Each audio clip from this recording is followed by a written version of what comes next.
This is Tracy Periera. She was part of the first committee of Persatuan Sahabat Wanita. She was working as a nurse in a private hospital, and she was also involved in the union activities in the hospital union, as well as she worked with us in organizing the electronics workers in the free trade zones. My sister Stella and I joined Sahabat Wanita, I believe, when we were barely 20 or 21 years old. Slight correction, Irene, I worked in a pharmacy. I wasn't a nurse in the private hospital. We were quite involved in the hospital union. Dewa was one of the union members as well. Just thinking, I'm just trying to remember. One of the things when I was listening to Lucia talking about organizing workers, I do recall, I cannot remember what year, but I remember May 1st, which is tomorrow. Many, many years back, Sahabat Wanita did a mime on Workers' Day in somewhere in Dayabumi. I don't know whether anybody can recall that or not.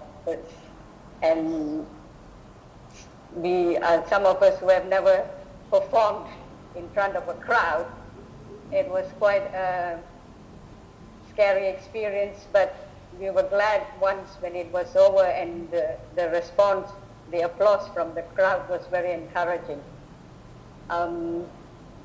Being part of Sahabat Wanita at a very young age, I learned a lot about workers' rights, how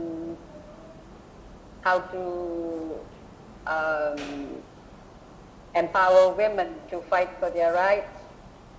In fact, when I decided to read law and started to practice law, one of my favorite area of subject of law was in industrial law and employment law. I think in 1987, October 27, it would remain a day in my memory for as long as I live. Ops Lalang and I recall Irene and 106 other people who were arrested. That sent a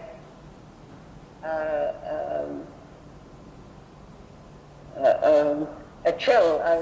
Everybody was really scared, and it was a very frightening moment, not only for those who were arrested, but for those of us who were outside as well, trying to make some sense out of what was happening. You were right, Irene. Mano, myself, and I have very vague memory of Grace, but I think Mano and I, we were like running around like a headless chicken, you know, not knowing what to do, and then we found a support group, and there were like, I remember going to Siva. Siva was a lawyer at that time, and we were meeting with a lot of other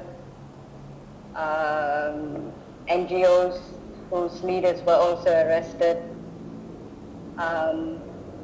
and also was living in real fear whether they would come and raid the office, and every time, I remember we were living in Sungai at that time, and you know, every time we see a car parked somewhere close to where we live, like, you know, we would be wondering whether they are watching us, you know, and we would like get into the house and close all the windows and Yeah, it was a climate of fear.